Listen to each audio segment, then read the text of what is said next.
જય દ્વારકાધીશ મિત્રો એપ્રિલ 22, 2021 કેલિફોર્નિયાના સવારે 6:30 વાગ્યે મારા જૂના સ્કૂલ મિત્ર વિશ્વાસનો વોટ્સઅપ પર ફોન આવ્યો.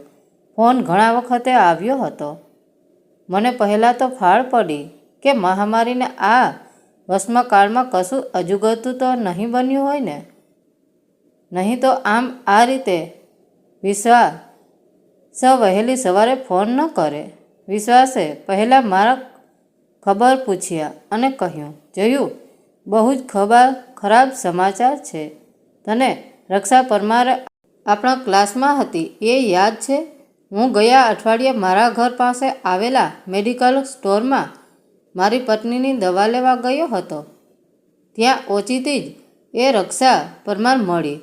એ ત્યાં કોરોનામાં અપાતા 3 ઇન્જેક્શન પાછા આપવા આવી હતી. દુકાનવાળો એ પાછા લેવાની ના પાડતો હતો અને રકઝક કરતો હતો. ત્યારે મારે ધ્યાન ગયું. રક્ષા એના બેઉ ગ્રાઉન્ડ ચિલ્ડ્રનના માથા પર હાથ મૂકીને દુકાનદારને કાકાલુદી કરી રહી હતી. એણે અને મેં બેઉએ માસ્ક ઉતાર્યા હતા. આથી પહેલાં તો હું એને તરત ઓળખી જ ના શક્યો અને એને પણ મને ઓળખતા વાર લાગી. અગાઉ અમે બેઉ ક્યારેક બજારમાં મળી પણ જતા, પણ ગયા વર્ષથી લોકડાઉનને કારણે મળાયું નહોતું અને પાછો ઉંમર એનો તકાજો તો આપણા સહુ પાસેથી કરતી જ રહે છે. પણ રક્ષાના હાલ અત્યારે તો બહુ જ ખરાબ હતા. માનવામાં જ ન આવ્યું કે સ્કૂલમાં કાયમ સરસ રીતે તૈયાર થઈને આવતી રક્ષા એ જ હતી. મેં એને બોલાવી, રક્ષા પરમાર. એ પણ થોડીક સેકન્ડમાં ઓળખી ગઈ. એણે મને જે કહ્યું એ સાંભળ્યા પછી મારા ગાત્ર તો ત્યાં ને ત્યાં ઢીલા થઈ ગયા. 2 દિવસ પહેલાં એની ડોટર ઇન લો કોવિડને કારણે હોસ્પિટલમાં અવસાન પામી અને 2 કલાક પહેલાં એનો એકનો એક દીકરો કોવિડમાં હોસ્પિટલમાં જ ગુજરી ગયો હતો. 2 જણા છેલ્લા 24 દિવસથી હોસ્પિટલમાં હતા અને વેન્ટિલેટર પર હતા.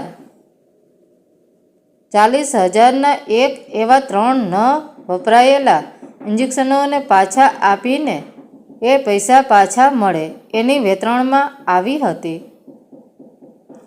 8 અને 10 વર્ષના 2 ગ્રાઉન્ડ ચિલ્ડ્રનોને લઈને એ હતપ્રત થઈને ઊભી હતી. એ એના દીકરા ભેગા રહેતી હતી. દીકરો મેડિકલ રિપ્રેઝેન્ટેટિવ હતો અને એની પત્ની ઘરમાં ટ્યુશન આપતી હતી. રક્ષા પણ ઘરમાં રહીને ટ્યુશન આપતી હતી. પણ કોવિડને કારણે દીકરાની જોબ પણ 7-8 મહિનાથી જતી રહી હતી અને સાસુ વહુના ટ્યુશન પણ બંધ થઈ ગયા હતા. ગયા વર્ષે એના પતિનું કોરોનામાં 15 દિવસ વેન્ટિલેટર પર રહ્યા પછી અવસાન થયું હતું અને હવે એકનો એક દીકરો અને વહુ એ રૂંધાયેલા અવાજે બોલી, વિશ્વાસ, આ ત્રણેયની સારવારમાં અને બેકારીમાં ઘરમાં કંઈ ખાવા બચ્યું પણ નથી. આ ઇન્જેક્શન પાછા લઈને રૂપિયા જો મળી જાય તો મદદ થશે. મેં એની પાસેથી ઇન્જેક્શનો લીધા અને દુકાનદાર સાથે વાત કરવા બાજુમાં ગયો. દુકાનદાર મારો ઓળખીતો હતો. એણે મને કહ્યું, અમે એકવાર વેચેલા ઇન્જેક્શનો પાછા લઈને ફરી વેચી ન શકીએ. એ ગેરકાનૂની છે. અમે તકલીફમાં આવી જઈએ. મેં એને મારી બાહેધરી પર ન વપરાયેલા ઇન્જેક્શનો પાછા લેવડાવ્યા. રક્ષાની આંખો ઉભરાઈ પડી. મેં એને મારો ફોન નંબર આપ્યો અને એનો પણ લીધો. તને યાદ હોય તો રક્ષા એ આપણું વોટ્સઅપ એપ ગ્રુપ ગયા વર્ષે છોડી દીધું હતું. મને ખબર નથી કે કેવી રીતે એના પૌત્રોને મોટા કરશે.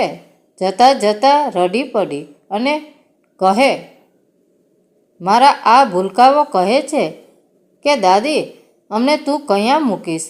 ટીવી પર બતાવે છે કે જેના મમ્મી પપ્પા ન હોય એને આશ્રમમાં રહેવું પડે છે. તો અમારે પણ કોઈ આશ્રમમાં જવું પડશે? વિશ્વાસ: ના, હું મારા આ બચ્ચાઓને કોઈ આશ્રમમાં નહીં મૂકું.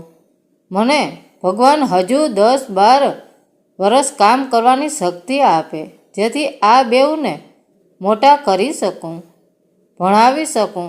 શું કામ કરીશ એ ખબર નથી, પણ કરીશ જરૂર. મારે હવે મરવું નથી, હિંમતભેર જીવવું જ છે. અમારા 3નું પેટ પણ પાળવાનું છે. હું જીવીશ, આ બેઉને મોટા કરીશ અને ભણાવીશ પણ ખરી. મને ખબર નથી કઈ રીતે થશે બધું, પણ કરવું જ પડશે મારે. હવે મારા અસ્થમાની કાળજી પણ લેવી પડશે. બસ મારા આ 2 પૌત્રો મોટા થઈ જાય. આ સાંભળીને આઈ વોઝ ટોટલિંગ સ્પીચલેસ.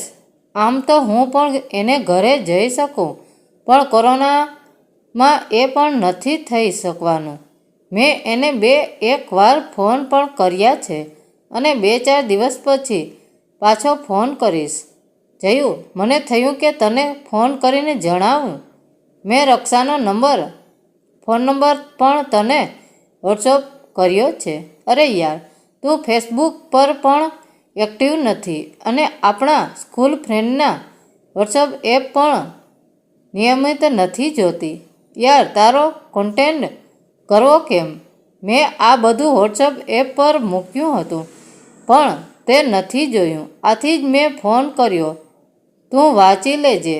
અમે બધા થોડું ફંડ ભેગું કરીએ છીએ જેથી રક્ષા હાલ તુરંત ટકી જાય. એમાં પૈસા કઈ રીતે મોકલવા એની લિંક મૂકી છે.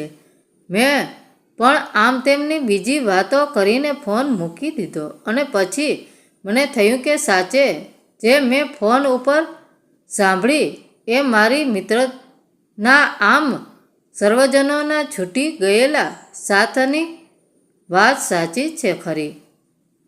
84 કલાકમાં એક સાથે દીકરો વહુ એણે ખોઈ નાખ્યા અને એના પૌત્રોએ પોતાના માતા પિતાને 8 અને 10 વર્ષની ઉંમરે ખોયા. કોઈ રીતે મને માનવામાં જ નહોતું આવતું. 1 મિનિટ થયું કે હું વહેલી સવારમાં કોઈ ખરાબ સપનું જોઈ રહી છું કે શું? આવું શું ખરેખર થઈ શકે? એક હસતો રમતો પરિવાર જે મહેનત કરીને ઈમાનદારીથી જીવવાની પળે પળને ધબરતી રાખે છે, એ પરિવારના એક અદીઠ અરી સાથે લડતા લડતા શું આમ ચારે ખાના ચીત થઈ શકે ખરા? આ કેવા ભયાનક સમયની ગતામાં સમસ્ત માનવજાત અને આ ધારા ફસાઈ પડી છે. કોણે શું શું ખોયું છે એનો હિસાબ માંડવા સમૂહ પણ કશું બચશે ખરો? વિશ્વએ આખું આ પેન્ડેમિકમાં એવી રીતે ફસાયું છે કે આ જવાહદેહી આખરે કોની છે એનો ફેસલો કોણ કરે અને કેવી રીતે કરે એ વિશે કોઈને ખબર નથી. આ મહામારી સમાપ્ત ક્યારે થશે? કેવી રીતે થશે? ત્યાં સુધીમાં કેટલા મા બાપ પોતાના સંતાનો ખોશે અને કેટલા સંતાનો પોતાના માતા પિતા ખોશે. પહેલી વેવમાં જ્યારે કોરોનાની ઘાતકતા સમજાઈ ત્યારે પણ આ સવાલોના ઉત્તર નહોતા અને આજે પણ નથી. હા, મહામારી પણ કાળ ક્રમે જશે, પણ ત્યારે આ સવાલોના જવાબો તો સમયે જ આપવા પડશે. મારા મગજમાંથી રક્ષા અને રક્ષાના ગ્રાન્ડ ચિલ્ડ્રન ખસતા નહોતા. એમાંય એના પૌત્રએ પૂછેલો સવાલ, દાદી અમને તું કયાં મૂકીશ? અમારે કોઈ આશ્રમમાં જવું પડશે? હું સાવ વિચલિત અવસ્થામાં ઊભી થઈ અને વિશ્વાસે કરેલ મેસેજીસ જોયા. વોટ્સઅપ એપ પર જવાબ પણ લખ્યો અને પૈસા પણ મોકલી દીધા. મને રક્ષા સાથે ગુજારેલા સ્કૂલના એ વર્ષો યાદ આવ્યા. રક્ષા અમારી સ્કૂલમાં 5મા ધોરણથી આવી હતી. એના પહેલા ગામમાં ભણતી હતી.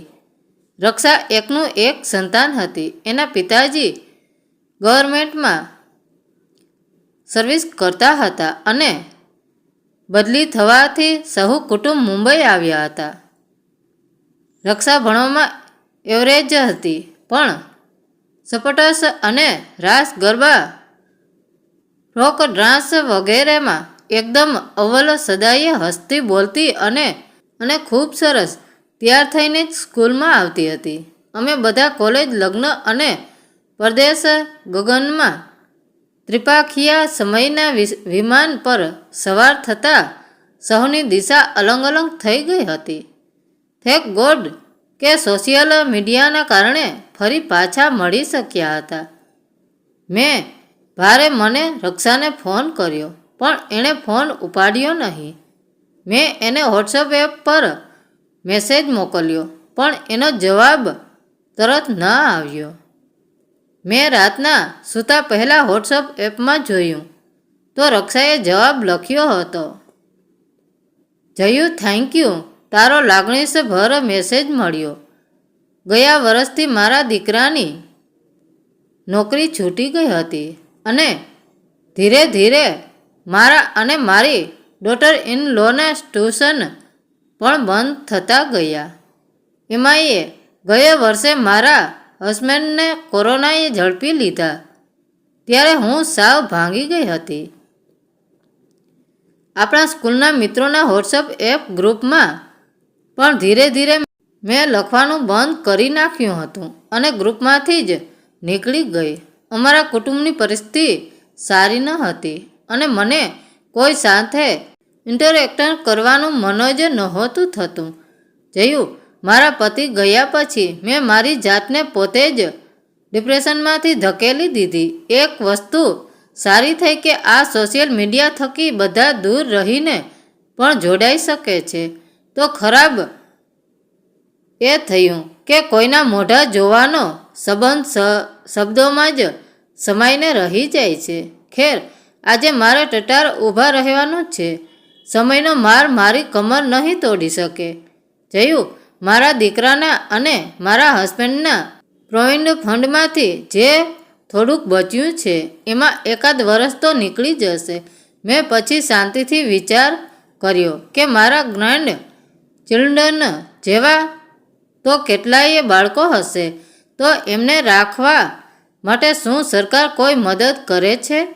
આજે જ હું એક NGO દ્વારા સંચાલિત સરકારી માહિતી આપતી કોરોના હેલ્પની હોટલાઇનમાં વાત કરતી હતી. મેં એમને કહ્યું કે હું મારા ઘરમાં જો કોરોનામાં અનાથ થયેલા બાળકોના અનાથ આશ્રમની જેમ રાખું તો સરકારી મદદ મળે ખરી?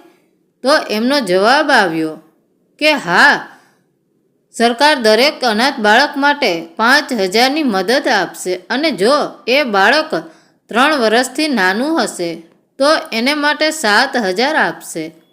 આ મદદ જ્યાં સુધી આ બાળકો 14 વર્ષના ન થાય ત્યાં સુધી ચાલુ રહેશે. એના પછી એ બાળકો સરકારી વોકેશનલ સેન્ટરમાં જઈને રહેશે, કામ કરશે અને ભણશે. જયું, મેં કમર કસી છે અને 3 વર્ષથી ઉપરના આવા 5 બાળકોને મારે ત્યાં રાખવાનું નક્કી કરી નાખ્યું છે. એ માટે સરકારી સ્ટાન્ડર્ડ્સ અને નિયમ પ્રમાણે NGOના માણસો કાલે આવીને મારું ઘર જોઈ જશે અને બધું બરાબર લાગશે તો પછી ડિસઇન્ફેક્ટ કરી જશે, સેટઅપ માટે મદદ પણ કરશે અને આ છોકરાઓના ભણતર માટેની વ્યવસ્થા કેમ કરવી એની ટ્રેનિંગ પણ આપશે. જ્યાં સુધી આ બાળકો મારા ઘરમાં રહેશે ત્યાં સુધી સરકારી ઇન્સ્પેક્શન પણ દર મહિને થતું રહેશે કે એમને હું સ્વચ્છ વાતાવરણમાં અને સારી રીતે રાખું છું કે નહીં. આ બધી સગવડ આ NGO સરકારી યોજના પ્રમાણે કરાવશે, પણ આ બધું ઊભું કરવામાં કદાચ 1-2 મહિના લાગી પણ જાય. ત્યાં સુધી તો મારું ગાડું ચાલી જશે. મારી તાતી જરૂર હતી ત્યારે ભગવાનને વિશ્વાસને મોકલી આપ્યો અને એ 3 ઇન્જેક્શનના પૈસા મારા માટે તો નરસૈયાની હુંડી જેમ હતા. પણ એક બીજી વાત, તમે બધાએ આટલી ભાવનાથી મારે માટે જે ફંડ ઊભું કર્યું છે એ બદલ હું ખૂબ ગદગદ છું અને અત્યંત આભારી છું. હું અત્યંત વિનમ્રતાથી કહું છું કે એની મને હવે સાચે જ જરૂર નથી. તમે એ પૈસાથી કોઈ કોરોનાના પેશન્ટોને ઈલાજ કરાવજો જેથી કોઈની જિંદગી બચી શકે. તને સાચું કહું, મારી પાસે પ્લાન બી અને સી પણ છે. પ્લાન બી પણ કંઈક પ્લાન એ જેવો જ છે. 10 બિલ્ડિંગની અમારી આ સોસાયટીમાં એવા વૃદ્ધો બચ્યા છે કે જેમના સંતાનો કોરોનામાં જતા રહ્યા છે અને તેઓ બચી ગયા છે. આવા રિટાયર્ડ વૃદ્ધો સિનિયર સિટીઝન્સ માટે મારા વિસ્તારના 2 કિલોમીટરના એરિયામાં એક રિસોર્ટ કોન્ટિનેટર પણ જોઈએ છે જે આવા દરેક વૃદ્ધોને જોઈતા સામાન અને દવા પાણી પહોંચાડવાની વ્યવસ્થા સુપેરે કરી શકે. આના માટે સરકાર દરેક સિનિયર સિટીઝન માટે 2000 રૂપિયા આવનારા 5 વર્ષો સુધી આપશે. આ સરકારી યોજના વિશે પણ એ NGO વાળા જ કહેતા હતા. મેં આ યોજનામાં પણ મારું નામ નોંધાવી દીધું છે. છતાં પણ જો આ યોજનાઓમાંથી કામ નહીં મળે તો પ્લાન સી પ્રમાણે હું આ ઘર વેચીને જે પૈસા આવશે એ લઈને મારા ગામેના ઘરે રહેવા જતી રહીશ. ત્યાં ગામમાં જ છોકરાઓને ભણાવી શકું એટલા પૈસા તો આ ઘર વેચીને મળી જ જશે. સવાલ બસ 10-12 વર્ષનો છે. મને હવે ભરોસો થઈ ગયો છે કે આ સમય પણ નીકળી જશે ને હું મારા ભૂલકાઓને મોટા પણ કરીશ અને ભણાવીશ પણ ખરી. વિશ્વાસે ખૂબ મદદ કરી. એનો ઉપકાર હું આખી બાકીની જિંદગી નહીં ભૂલું.